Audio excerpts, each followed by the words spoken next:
Alright, what's up everybody? It's your boy Akeem and welcome to today's vlog. Here to recap week 6 of the 2014 college football year. And what a crucial week. So many upsets that occurred, and there was a big time pattern with all the top teams of the nation. They struggled this week, and there was a lot of upsets coming towards the end of the week and new rankings in the top 5. Now let's talk about all these upsets. I'm not going to talk about every game which I talked about to watch this week. There were a lot of major upsets. Starting the Thursday night matchup between Oregon hosting Arizona. That Oregon defense, where were they in this matchup? They had way too many mental mistakes. There were too many plays where you just like, where are you guys? Where are you guys lined up? And where are you guys at to cover your players and to stick with your assignments? They were pretty much not really playing up to par in this matchup. Even with that 3rd and 20 situation in which Terrace Gripsy Jones had a good 24-yard run to convert on 3rd and 20. That was a big crucial play. And also, there was another huge play coming towards at the end of the game in which Tony Washington Jr. sacked quarterback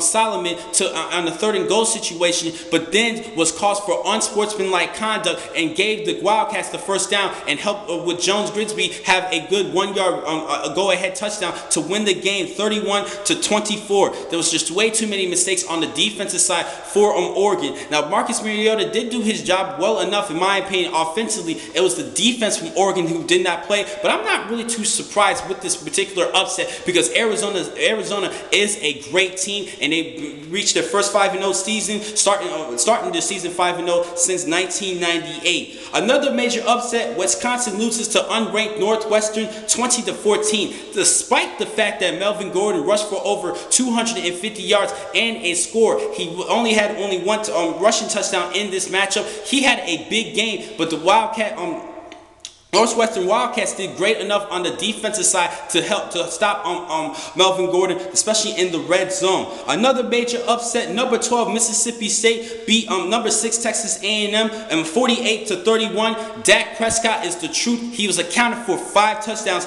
in this matchup, and with that big win, Mississippi State is now within the top 5 rankings according to the AP poll. Another major upset, and this was my upset pick of the week, and I did pick correctly. Number 25 TCU beat Oklahoma 37-33. The defense was just pretty much outplayed. TCU's defense pretty much outplayed Oklahoma's defense in that matchup, and that was why the Horned Frogs pulled off the upset, and they definitely jumped within the rankings and bumped Oklahoma back within the rankings. Another good game, wasn't an upset. Stanford loses to Notre Dame 17-14. Now, I actually had Stanford pulling off the upset, but this was not an upset. Notre Dame's defense did a great job, and Stanford's defense did a great job, but as I mentioned before, Stanford's offense is not really what everybody's looking for. Now, we all know Keith Logan does have good size at quarterback, but he does not have the intangibles of years ago from Andrew Luck. Now, he is no Andrew Luck, but still that offense is not really, it's not really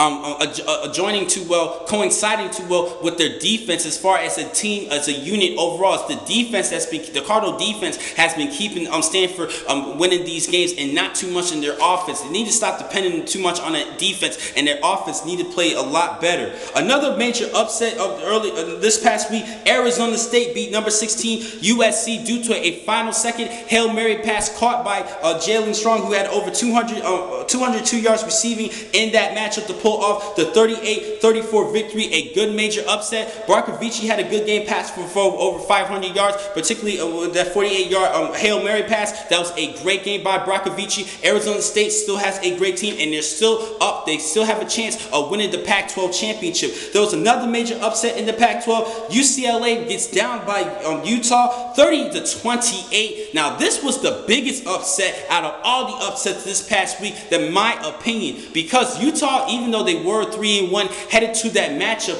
I still thought that UCLA should have had at least won by at least 21 points in that matchup because of their brilliant performance the previous week at Arizona State. I'm very shocked with this upset. This was the biggest upset this week, giving UCLA their first loss in Pac-12 South, and they're part of the Pac-12 South along Arizona State. So Arizona State still has a chance of making it to the Pac-12 championship. And last but not least, another big upset. Number two Alabama loses to number 11. Number 3 Alabama loses to number 11 Ole Miss, 23-17. I picked Alabama in this one. I thought they was going to easily win at Ole Miss, but thanks to that Rebel defense. Now I will talk about Bo Wallace in just a second, but it was the Rebel defense that did such a great job in that matchup. Now Alabama actually combined 396 total yards of offense. 123 of those yards came from the running back TJ Yeldon. He had a good game running the football, but when they got closer to Rebel territory, that Rebel defense definitely stepped up and even sealing off the win with the interception to seal the win at the end of the game. You have to give kudos to that defense for the Rebels to give the offense more opportunities. Now headed over to the offensive side, Bo Wallace did not make any mental mistakes in this one. He executed, especially when needed at most. He passed for 251 yards in this matchup, 3 touchdowns and 0, yes sir, a goose egg and interceptions. He did a good job securing the football, making good passes, smart passes, to not make any mental errors in this matchup. I think he did a great job, but really more thanks to the defense holding Alabama to just 17 points, which was a major shocker. Now Ole Miss, part of the SEC West Division, they're still ranked within the top 10 of this season so far, according to the AP poll. Now, overall, this past week I had a terrible week.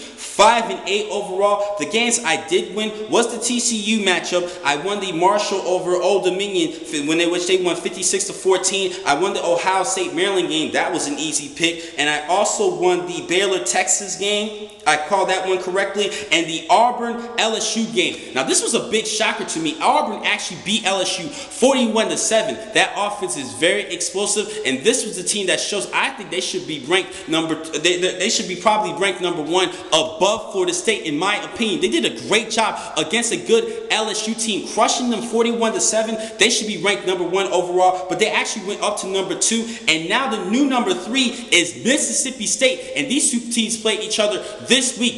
I'm already calling right now. This is my game of the week. This is going to be an impressive performance by both these two offense. Dak Prescott against Nick Marshall. That is going to be a great duel for this week, and this will be my game of the week. So what does this entire week mean? This past week mean in college football? A lot of crazy headaches for the NCAA committee and voting who will make the playoffs come towards the end of the season. And the way things is looking and how powerful the SEC West Division, I'm not going to be shocked if I see 2 teams within the SEC West making it to the playoffs. Now, what does this mean for the rankings? Yes, the rankings does change, but this season is far from over. We're not even at the midway point of the season, so there's still a lot of season left for most of these teams. Alabama still has a chance of making it to the playoff and even winning the SEC championship, the SEC West Division, and making it to the SEC West championship and winning that overall. Auburn's still undefeated. Mississippi State, they have big wins. This was a great week for the state of Mississippi, but they still have to worry about LSU,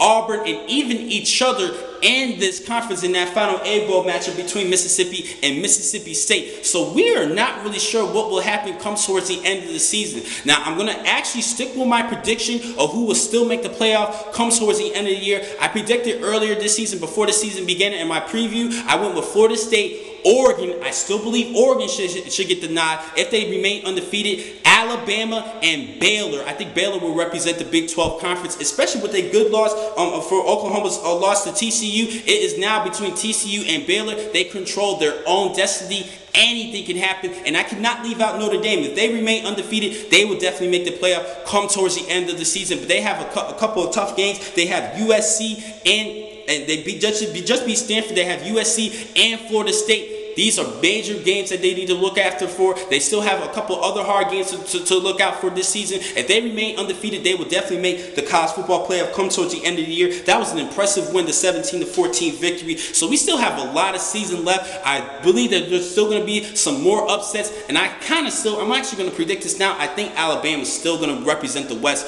of this conference, of the SEC conference. I'm already calling that right now. Alabama just has to remain undefeated, but they still have a tough schedule ahead of them, especially in that Iron Bowl matchup come towards the end of the season against Auburn, but anything can happen. But I might change my mind coming towards the end of the season, and I will let you guys know. So that wraps things up for week number 6. The next time I'll catch you guys will be on Thursday to start giving you my preview for week 7 of this season. Thank you for watching today's blog. From the Football Source, I'm your man, Akeem McCall. Be easy.